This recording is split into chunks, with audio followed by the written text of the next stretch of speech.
کچھ لوگ آ کے یہ کہتے ہیں کہ جناب یہ تو پیشے ہیں، ایک کاسوی، نائی، موچی، کمہار، جولاہا، یہ تو پیشے ہیں۔ ان پیشوں کی بنیاد کے اوپر آپ کسی کو یہ نہیں کہہ سکتے کہ اس کی جو برادری ہے وہ یہی ہے۔ اب میں تھوڑا سا آپ کو ہسٹری میں لے کے جاتا ہوں، اور دوسری یہ بات یاد رکھیں کہ انہوں نے کون سا ٹائٹل لیا ہے؟ جنجوے کا۔ جنجوا جو راجپوت تھا، راجہ مل خان جنجوا، جو ہسٹری 1200 سال کی، یعنی 12ویں صدی کی بات ہے۔ 12ویں صدی کے اندر جو جنجوا تھا، راجہ مل خان جنجوا، اس کی سلطنتیں تھیں، اس کی اپنی حکمرانی تھی، رجواڑے تھے اس کے۔ کچھ بتایا جاتا ہے 5 بیٹے، کچھ 6 بیٹوں کی بات کر رہے ہیں، لیکن جن کی آپ کو ہسٹری میں چلے جائیں تو آپ کو ہسٹری بتاتی ہے کہ مل خان کے جو 5 بیٹے تھے، جس میں راجہ بیر خان، جس کو راجہ ویر خان بھی کہتے ہیں، راجہ جودھ خان، راجہ کالا خان، راجہ تنولی یا تنول خان، اور راجہ کھکھا خان۔ اب جو راجہ کھکھا خان ہے، کھکھا راجپوت جس طریقے سے آپ سنتے ہوں گے، کھکھے راجپوتوں کے آگے جو نسل آتی ہے وہ تیزیال، جن کو آپ تیزیال راجپوت کہتے ہیں، یہ ایک ہی بلڈ لائن ہے۔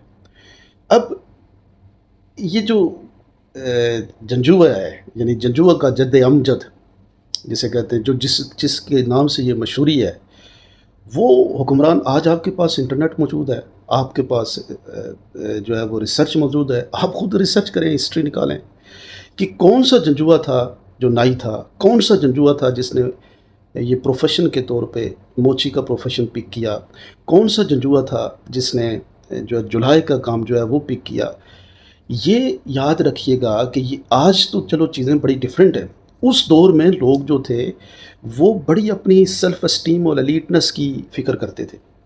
وہ جو دور تھا اس میں کبھی کسی قیمت پہ لوگ جو ہے وہ اپنی سیلف اسٹیم کے اوپر کمپرومائز نہیں کرتے تھے۔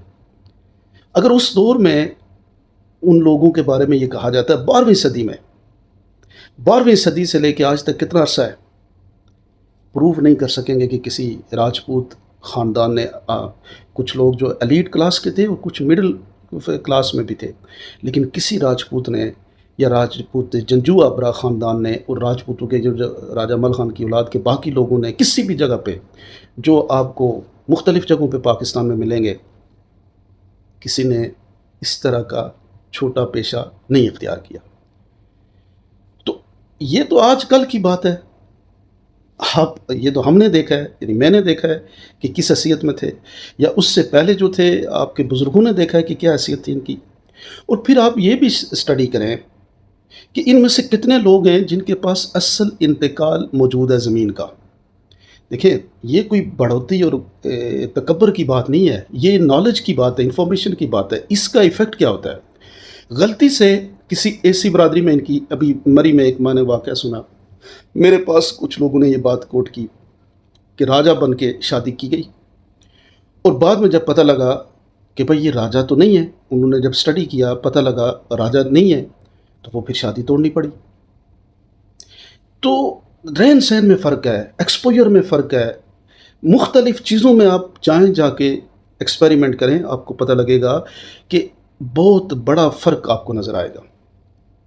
اور اسی لیے کسی نے کہا کہ جب آپ تعلق داری کریں تو قبیلے دیکھ کے اپنے ہم پلہ قبیلے یا اپنے قبیلے میں کریں، تاکہ وہ تعلق داری چل سکے۔ ہر قبیلے کی اپنی ایک خصلت ہوتی ہے، اپنی ایک اس کی اپروچ ہوتی ہے۔ صرف یہ جو آج کل کی جو کاسمیٹک گفتگو سے چیزیں نہیں کی جاتی، ان چیزوں سے نسلیں نہیں ثابت ہوتی۔ کیوں کہا گیا کہ دوستی کرو تو نسل دیکھ کے کرو، دشمنی کرو تو نسل دیکھ کے کرو؟ یہ ساری باتیں بڑی امپورٹنٹ باتیں ہیں، جن کو آپ لوگ آج یہ مجھے آ کے کہتے ہیں کہ یہ بڑی آسان سی بات ہے۔